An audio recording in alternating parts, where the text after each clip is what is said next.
Bolalar kecha lekin tog'da addushi dam oldida bolalar suratini qarang. Qarang Ayuxon aka. Akmal telefon qilyapti. Keyinroq gaplasharman. Biror ishi bordir-da. O'tdi beri bor ukam. Bo'pti, unda men qaytdim.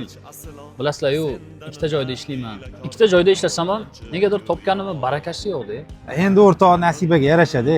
Ketdikmi? Yur Shuhrat, o'zim tashlab qo'yaman seni. Shuhrat, hozir bolalarni yonida indamadim. Baraka nimaga yo'qligini bilasanmi ukam? Sababi ukam, ko'p joydan qarzing bor ekan. Hozirgi bolalar ham indamay chiqib ketdi. Qarzing bor ekan ulardan ham. Akmal telefon qildi. Akmal telefonni ko'tarmading. Xafa bo'lmagin ukam. Qarzi bor odam issiq non yeyishga haqqi yo'q. Sen yurishingni qara, olamni buzasan. Kerak bo'lsa ukam, qotgan non chaynashing kerak. Kech bo'lmasdan o'zingni yig'ishtirib ol ukam. Kech bo'lmasdan o'zingni yig'ishtirib ol ukam.